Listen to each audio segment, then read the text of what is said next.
Brisket is getting insanely expensive, but pork belly is super cheap. And yes, this is a pork belly. So I had a question. Can pork belly replace brisket? Today I'm seasoning and smoking this pork belly exactly like I cook my brisket. Same rub, same smoker, same foil boat. And if this works, we might have just found the ultimate cheap barbecue hack. What is pork belly and where does it come from? To find out, I went down to my favorite butcher shop, Prairie West Specialty Meats in Calgary. They also run farmtoflameyyc.ca, where you can get meat delivered right to your door. They were bringing in pigs that day to break down into retail cuts, so I had the opportunity to see exactly where the pork belly comes from. First, he removed the rib section from the carcass, which contains the loin, the ribs, and the belly. He then sawed through the middle of the ribs to make it into two sections, a top section with the baby backs and the loin, and a bottom section with the spare ribs and the belly attached. Now here's the star of the show, the pork belly, which for most people becomes bacon, but today we're committing a barbecue sin. We're cooking it like a brisket. To remove the pork belly, he trimmed off the skin, exposing the well-marbled fatty meat below. Then he flipped it over and sliced the belly from the spare ribs. Here's another one he did. This is actually a porchetta with the belly and loin attached. He put it in a big plastic bag and then cryovac it in this giant machine, which I really wish I had one of these at home. So now we know where the pork belly comes from, but why would we smoke a pork belly instead of a brisket? To find out, I talked to Dustin Schaefer of Prairie West Specialty Meats. Okay, so what are we looking at today? We're looking at pork belly? Yep, so this is pork belly and this was just cut off of an animal right now? Correct, yeah, from Hillview.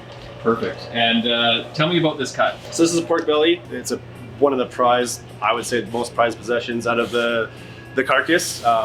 Very diverse. You can make from bacon to beautiful scallop and pork dishes. Bacon? Bacon. That's where we get bacon from. And you guys smoke your own bacon? We do, yeah. We have multiple flavors here. We do original, we got nitrate free, we do raspberry sriracha, jalapeno, pepper, and maple. We are going to be starting to test out a couple new varieties here as well in the next few months.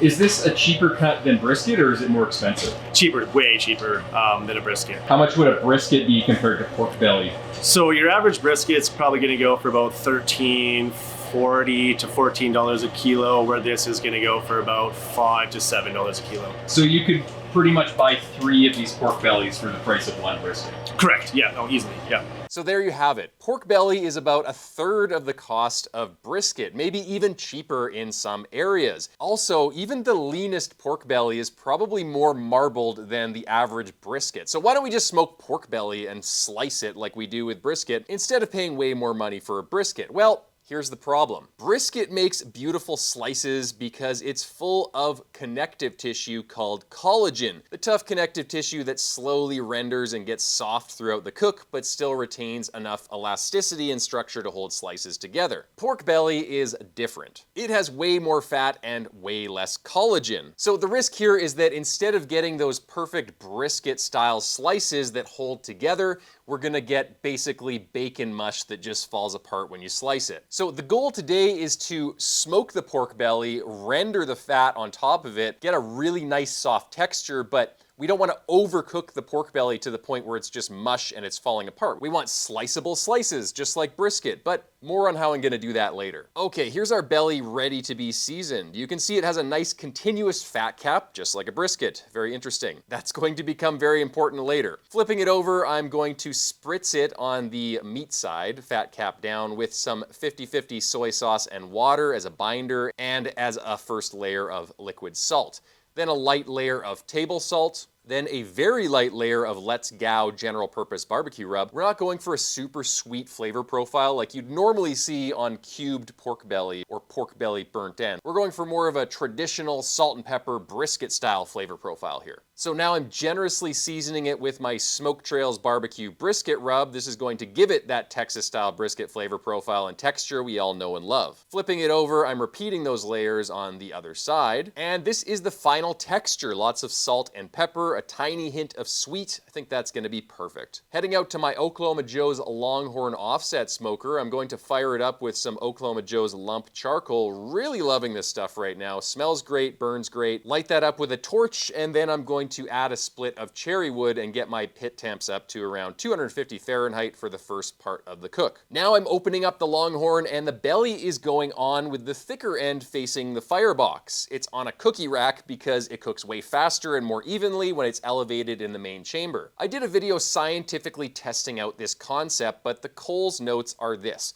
When you elevate the meat in the main cooking chamber of an offset, you put more of the meat into that stream of hot air that tends to pool at the top of the chamber. So even at the same cooking temperature at meat level, in this case 250 degrees Fahrenheit, you get faster and more even cooking. 5 hours later, I'm taking the belly out and putting it into a foil boat, just like I do with my briskets. This allows the belly to gently braise in its own juices and stay super moist and juicy while the fat cap keeps collecting smoke and rendering down into ooey gooey goodness. I'm also bumping temps up to 300 degrees at this point to help render the fat cap down. Remember when I said the fat cap on the pork belly is going to be important? Well, this is why it's important. Just like a brisket, which has a fat cap which renders down into that ooey gooey delicious layer on top of all our slices, the pork belly has something similar. It has a fat cap just like a brisket. And what we want to do is render that fat cap down into just delicious bacon jelly using the top-down heat of our offset smoker. So when we slice it, we get perfectly tender slices with that layer of perfectly rendered fat cap on top of it, just like a brisket. Okay, but here's the real key to getting sliceable pork belly that still has enough structure to hold together when you slice it, just like a brisket. Around 10 to 12 hours in, when the belly hits 185 internal, it's going to look dark, and you can see how I can poke my finger easily pretty much all the way through the fat cap. That is the perfect texture. We don't want to go much higher than 185 to 190 degrees internal max, because if we keep cooking and overcook it, the pork belly just doesn't have enough connective tissue and collagen to keep together. So it's going to turn into mush, which is a great thing if you're cubing up your pork belly and making pork belly burnt ends. You want to be able to just squish it in your hand, basically, and to have it fall apart in your mouth. That's not the texture we're going for. We're going for a little bit of an undercooked pork belly texture here, so we can actually make slices that hold together. Now the belly comes off of my Oklahoma Joe's Longhorn, and I foil it up on the counter. Make sure to dump some of the juices before you foil it. You want some liquid in there. You just don't want the pork belly to be swimming in it. That could potentially overcook it. Two options at this point. You could just rest it down for 2 hours, slice it, and serve it right away. Or the way I do it is I put it in my holding oven at 140 degrees overnight until I want to slice it the next day. Now, I usually hold it 150 or higher with briskets because I slightly undercook my briskets, and they need a slightly higher holding temperature and a long period of time to finish cooking overnight during the long hold. That's because they have more connective tissue. But with the pork belly, the texture is already how I want it at around 185 to 190. So I want to lock that texture in, and 140 is perfect for doing that. 140 degrees Fahrenheit as a holding temperature is kind of like a texture lock temperature. Your meat's not going to keep cooking that much, but it's still going to be held at a food safe temperature, and it's still going to rest and redistribute juices and become juicier overnight. The next day I open the foil boat, and the belly looks just as dark as a brisket. Now the big question, does it slice like brisket and taste like brisket and look like brisket? If it does,